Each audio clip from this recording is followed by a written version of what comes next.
Lisa, with tear-filled eyes, gently stroked her still flat stomach as she said, "I'm pregnant with John's child, so Karen should divorce him. It's too sad for a child to grow up without a father, don't you think?" Her words were directed at me while Elisa's parents glared in my direction. As John's childhood friend and ex-girlfriend, Lisa had surprised me many times before, but this time I was truly and deeply disheartened. "You see, my name is Karen, and I had a happy marriage with John. I speak of it in the past tense, because John is no longer with us. He left the house one morning with a smile, saying, 'I'm off,' but tragically, he never returned the same. John had passed away suddenly from an illness, leaving me heartbroken. Before John's untimely death, we had just begun to settle into a peaceful married life. However, our relationship had been complicated by John's overbearing mother and Lisa, his persistent ex-girlfriend. Since John's passing, I've had little contact with my mother-in-law, who was always selfish and controlling, determined to direct John's life as she pleased. For many years, John's mother saw Lisa as the ideal match for her son, almost like a daughter-in-law chosen by both sets of parents. In fact, they were led to believe they were a couple as children and even thought they were romantically involved until middle school. But when John reached his teenage years, he realized the absurdity of the arrangement. He gently explained to Lisa that their supposed engagement was not normal, and though he moved on, Lisa never did. John was handsome and smart, though admittedly not athletic, which oddly enough made him even more attractive. After breaking up with Lisa, he had other girlfriends, but she refused to let go. Whenever John dated someone new, Lisa would appear during their dates, recounting their childhood memories together. No girlfriend would feel comfortable hearing stories of their first kiss in kindergarten or how their parents had essentially planned their engagement. As a result, many of John's relationships ended because of Lisa's interference, or so I'd heard. By the time I met John, we were both working adults, and I, too, became a target of Lisa's antics. Although her behavior was bothersome, I had no intention of breaking up with John. He truly cherished me, and I felt the same way about him. Our relationship was built on love and mutual respect, and I believed Lisa had no place in it. When John once apologized for Lisa's behavior, looking regretful, I told him, "Don't worry about it, let's get some ice cream. I'm hungry." He was so relieved, and later, he told me that was the moment he knew he wanted to marry me. We eventually decided to get married, but my mother-in-law and Lisa teamed up to try and stop us. Lisa came from a wealthy family, and it seemed that my mother-in-law had hoped John would marry her to benefit financially. Since Lisa was eager to marry John, their goals aligned perfectly. When I would visit my in-laws to pay my respects, I faced constant harassment. Once, despite knowing in advance that I would be visiting, my mother-in-law invited Lisa over for a tea party. My father-in-law tried to intervene, telling my mother-in-law that enough was enough, but she was far too domineering for him to make any real impact. Whenever he tried to object, she'd brush him off, saying, "Lisa is like a daughter to us, it's fine." Defeated, he would fall silent. Lisa was familiar with all of John's previous girlfriends, so she took particular pleasure in mocking me, positioning me as the least attractive. She would say things like, "John didn't marry for looks but for personality, but I can't believe Karen's such an amazing person." Her sarcastic remark made my mother-in-law laugh, and it created even more tension. John, however, was furious. He confronted both his mother and Lisa, yelling, "Don't ever get involved with Karen again." Then he took me away from his family's house. He apologized repeatedly and went so far as to refuse to invite his mother to our wedding. Naturally, Lisa wasn't invited either, which infuriated both of them.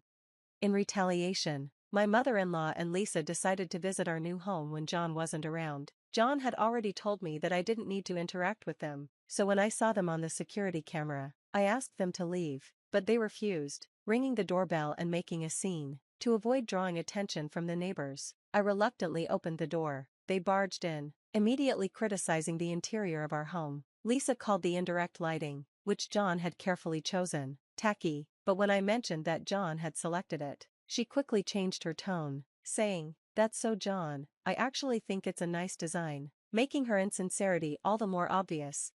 Despite them arriving uninvited, I served snacks and tea because they complained of being hungry. My mother-in-law scolded me for not offering homemade treats, and Lisa griped that the tea was bitter. After they had their fill of complaining, they left just before John returned home. Exhausted, I fell asleep on the sofa, and when I woke up, I found that John had gently covered me with a blanket. I told him everything that had happened, and he was livid. He immediately called both his family and Lisa to confront them, but his family showed no signs of regret, and Lisa, far from feeling chastised, was delighted to hear from John after such a long time.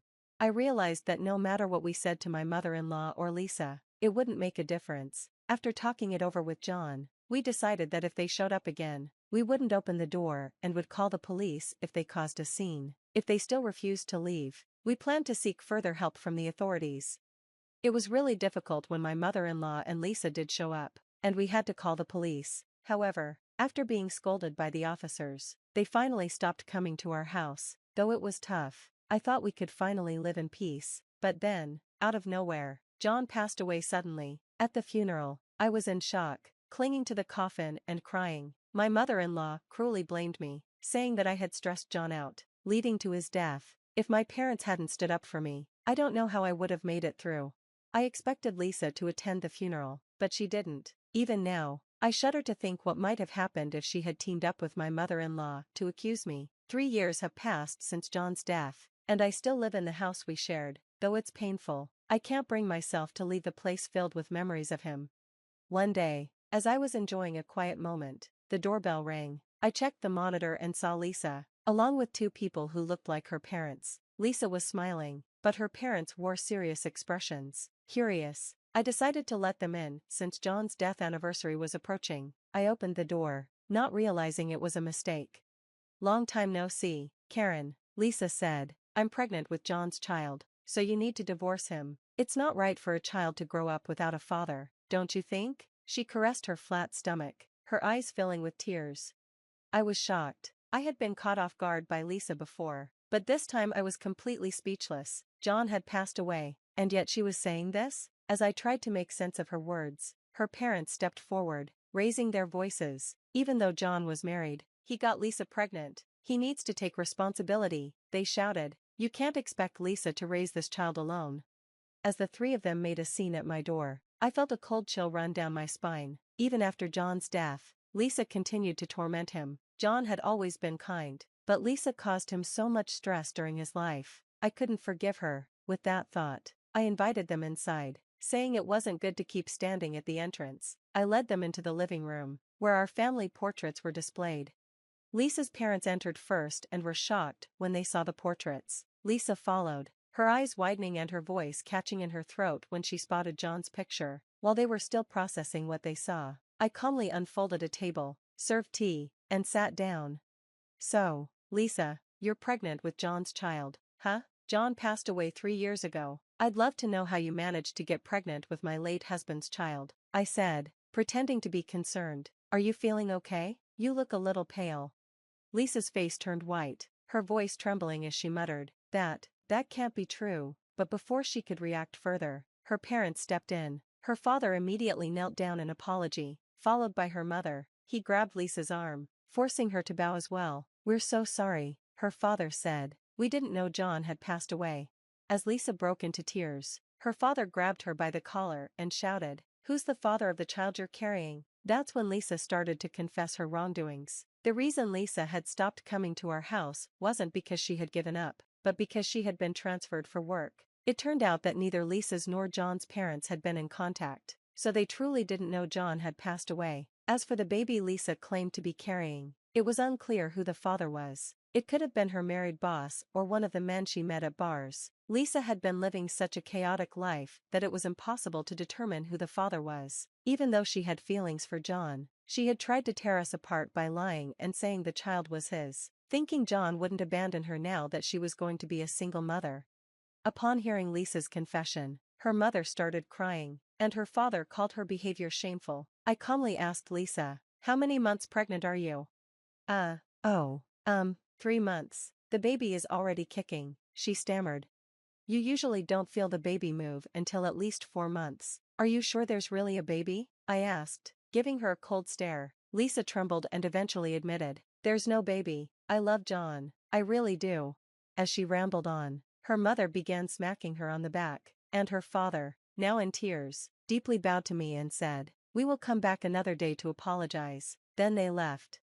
As they departed, I told them, "No need for further apologies, just don't come back again." After they hurried away, I lit a candle at the home altar and prayed. I spoke to John, thanking him for giving me strength. Normally, I'm not one to argue or stand my ground, but somehow I managed to handle the situation calmly, just like John would have. He was always good at keeping his cool during conflicts. It felt like John was with me that day, guiding me. I cried for the first time in a long while, realizing just how much I missed him. The house felt unbearably empty without him. A few days later, despite my request for them not to return, Lisa's parents came back. I didn't want them in the house full of memories of John, so I agreed to meet them at a nearby restaurant. After paying my respects to John at the altar, I went to the restaurant. Lisa's parents were waiting for me, looking pale. We deeply apologize for our rudeness the other day. We are truly ashamed of our daughter, Lisa's father began. Apparently, after hearing about John's death, Lisa had a breakdown, crying uncontrollably. In her delusion, she somehow convinced herself that I was responsible for John's death and wanted to confront me. Her parents, thankfully, took her to a hospital instead. Lisa was diagnosed with a severe mental illness, which caused her to hurt others to get what she wanted. She would be undergoing therapy and counseling moving forward. Lisa had quit her job, believing she was going to marry John, and now would have to face the reality of her situation while receiving treatment. Her parents, despite their wealth, seemed quite old and worried about taking care of her. They handed me an envelope of cash as an apology for the trouble. I didn't even bother to open it. I don't need this money. All I want is to never deal with you or Lisa again. Maybe you could use it to move somewhere far away so we don't cross paths, I replied with a bit of sarcasm. They solemnly agreed, saying they would move. Later, I received a letter confirming they had relocated far away, along with more money, which I rejected again. Looking at their new address, it seemed they had moved quite far. Now, I knew Lisa would never be part of my life again. Speaking to John's photo on the anniversary of his death, I said, "Our marriage faced many challenges, but I cherished every moment with you. My life with you was a happy one. Thank you. From now on, I plan to live my life alone, cherishing the joys John never got to experience, and when I eventually join him in heaven, I'll have plenty to tell him about."